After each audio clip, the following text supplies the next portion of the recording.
So here I am in my studio, and I am going to start the painting today. And I just want to say thank you so much to everybody for signing up and saying yes, that you're really interested. That's great fun.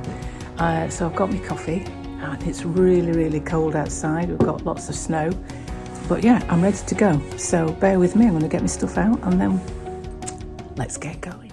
And we're having a little snowy interlude from where I live, just to show you how cold it is. But the reason is I just want to say that I've got a little video coming up next about how you need to stretch your paper first. It's quite important that you do that.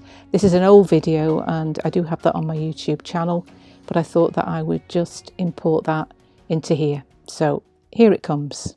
Okay, so stretching watercolour paper. I always do this for the amount of time it takes, but you need the right sort of tape. This is the old-fashioned parcel tape, you know, the stuff that you can wet, sometimes called gummed tape. So you just need to tear yourself 4 strips to the right length, 2 shorter ones, 2 longer ones, and then we need to actually wet them. So if you take them across to the sink, just run your tap a little bit and gently run the paper underneath, not too wet, and then you just take a little bit of the surplus water off there. And then you line these up on your draining board and they're all ready. You'll see that I just use my 2 fingers here like a squeegee, and that takes any surplus water off. So they're ready, and then you go back to your paper. If it's a big piece of paper, then just use a sponge and some water in a container and just gently, you know, don't scrub at it, because if you do, then you will damage the surface of the paper, which will affect your painting.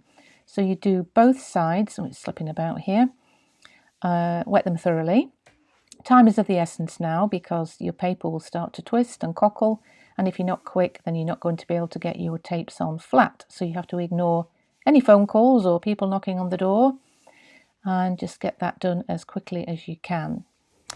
And then just with a towel, just take out any surplus water so that it's not pooling, not got loads of water running all over, and then quickly just stick on your ready prepared tapes all the way around.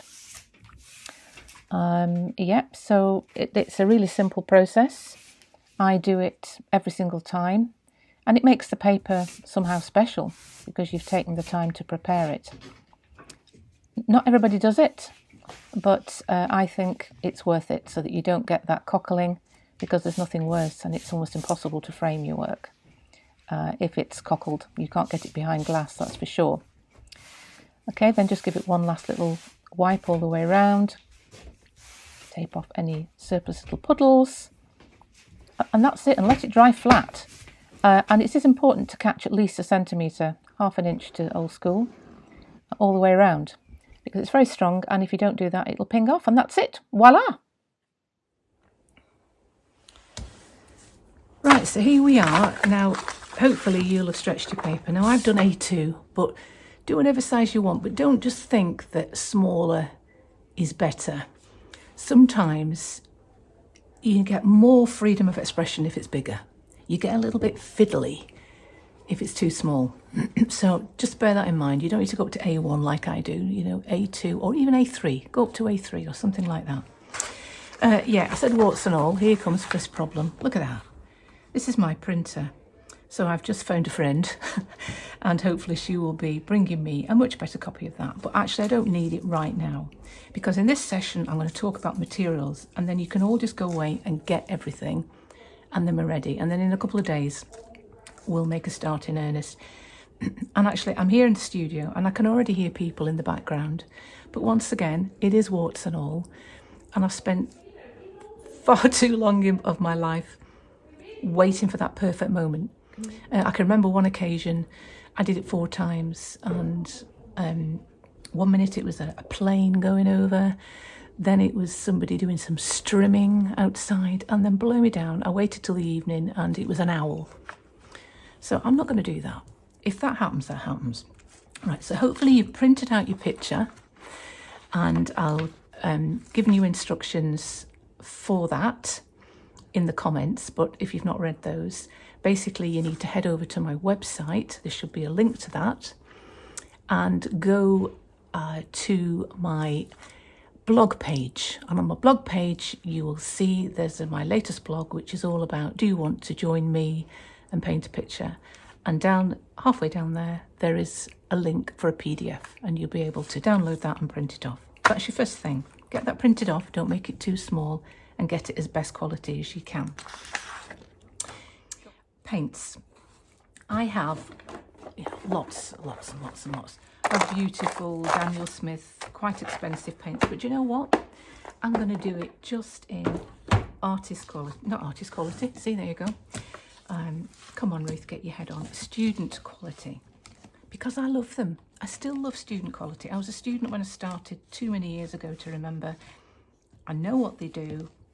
Okay, they may be not as strong as artist quality, etc., but they're great. So I'm going to prove to you there's a lot of snobbery about art, and sometimes it's all the gear and no idea. So you don't need loads of stuff. And I'm going to just try and do it with these. Now, these are my staples: Cerulean Blue, Ultramarine Blue, Cadmium Yellow, and Burnt Sienna. I could write all of this down in the comments as well. In this country, Winsor & Newton are our main suppliers, and also De La Rowney. But just get whatever is popular in your country that are a good quality student range, that are not too expensive. Now, this one I don't use very often, and you can't even see it on this wonderful photograph. But on my original, there's like a greeny glow. I don't mean these green lines. There's like a greeny glow here. And I thought that might be quite nice. So this is an emerald, once again, not something I use very much. And it doesn't matter if you don't use that. The picture will still be great without it. So looking at that, so the reason I've come up with these colours is I always assess a picture. So I sit and look at it and I think, well, okay, I need a yellow of some description. Cadmium yellow is such a good standby colour. And if you want this honey colour, then I could just mix it with some burnt sienna. The burnt sienna, if you mix that with your blue, the ultramarine blue, this is what will create all these really dark blacks. Don't use black. Black could kill a picture dead. It's very, very strong. So I'm going to use a combination of these two. And if you put a bit of the blue in and more of the brown, you're going to get more of a browny black, and vice versa. If you put more of the blue, you'll get a bluey black. So that gives you, quite a lot of, a good range. And then, of course, if you put these two together, you're going to get like a bottle green, so there are hints of green in there.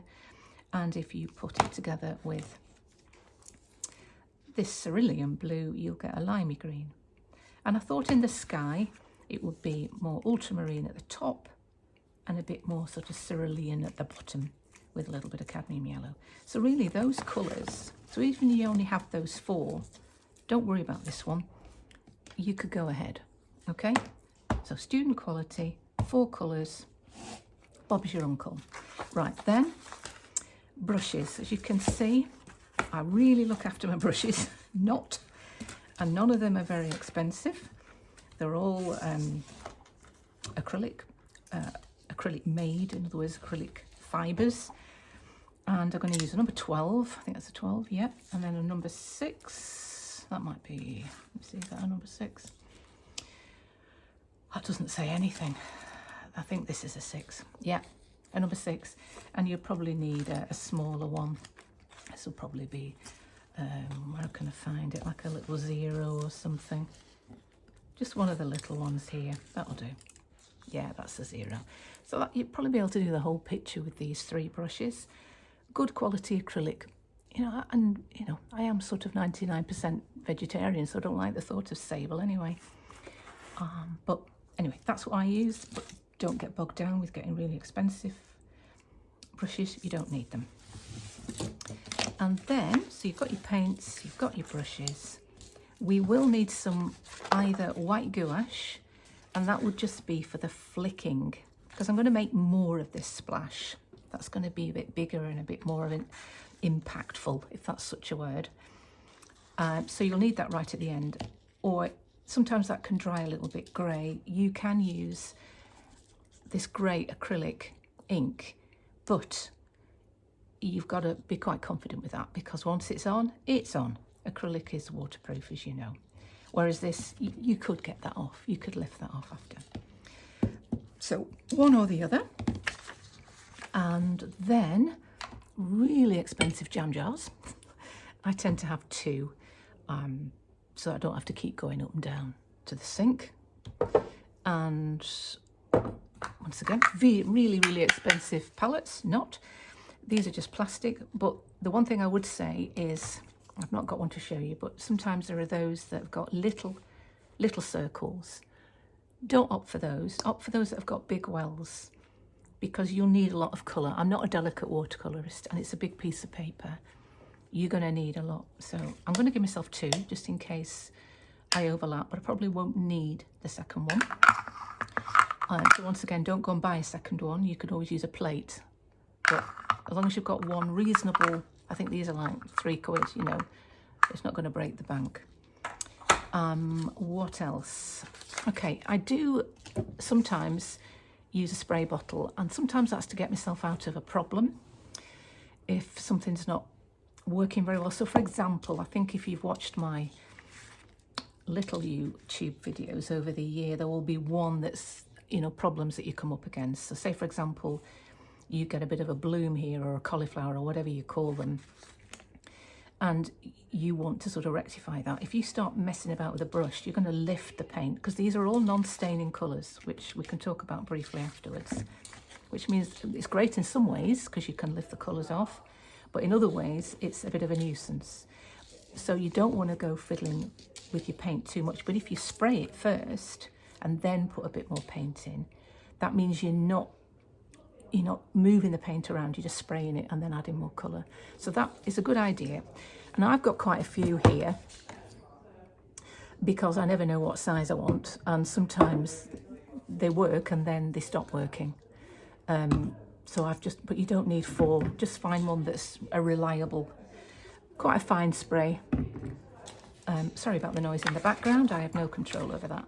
And then you will need some salt, because this will give us a lovely effect of speckles. Actually, while this noise is in the background, I'll have a quick drink of my coffee. Okay. In the hope that it goes away. So that's salt, a spray bottle, paints, a bit of gouache or ink, 3 or 4 brushes. Make sure they are for watercolour, but you know, good quality acrylic brushes are fine. What else? Oh yeah, and you need a tester sheet to test your colours, just a little piece. Now this is something that is important. Whatever paper you're using here, and make sure you use good quality watercolour paper as well. You know, you get what you pay for. Now mine is quite cheap and cheerful. It's in this country, I use Bockingford, not really expensive. And what I use is, it's called Knot Surface, N-O-T, which means it's not really rough and it's not really smooth, it's sort of in the middle. And I use at least £140 weight, which means it's reasonably thick, like a cardboardy. So it's better to use a thicker one than a non-thick one. And don't fall into the trap of thinking, well, if I use a thick one, I don't need to bother stretching it. Because if you're like me, if you get the slightest twist in your paper, I really don't like that. I think it looks really unprofessional. So for the time it takes to do this, no matter what weight your paper is, I would still stretch your paper. So you've got a little piece of the same paper, because paint reacts differently on different papers. So you could have something here and something here, and then you want to lift your paint off, and it'll lift off on this bit of paper that you've used, but it won't lift on that. And you'll think, well, why? Because papers react differently. So that's really important. So you need a little bit, and also you will need a smaller piece. I use sort of like this A3, but A4 would be fine. Once again, the same paper, because we're going to do a planning sheet. Now you might all be rolling your eyes and saying, oh God, planning, can we just not get on with it? No, a planning sheet is really important. I'll just dig one out of my drawer. I should have had it ready. Hold on. Right. Over here. Dig. I really should tidy the studio. Right, where am I? Okay, there you are. There's one planning sheet. I call this my P process. To plan, experiment and apply. So we're going to go through a process of mixing all your colours ready, knowing exactly what combinations of colours are going to make what, so you'll know. We're going to do this test to make sure that they're all non-staining so that you can lift your colours. We're going to try them all together to make sure there are no unhappy accidents, and I'll explain that nearer the time. And then we're going to do a little mini version, and it doesn't need to be brilliant, but that's where you can try out your salts. Oh yeah, and cling film. Will we need any cling film in this? We might do. So you might need a bit of cling film or plastic wrap in America. That's something I have forgotten. And we can try them all out on there, and you're flicking and so on, and then you can make notes. So you will need a piece of spare paper so that we can do that. Is that everything? I think so. So hopefully that's not going to break the bank if you're somebody who's never done it before. And, you know, if you've never done it before and it doesn't work out exactly the way you want, don't despair, because, you know, it's taken me a long time to get to this stage. But you've just got to keep trying. And so if you eventually make a start and you think, oh, actually, I've done that wrong, I know what I should have done, there's going to be a couple of days at least in between each session for you to actually do it again.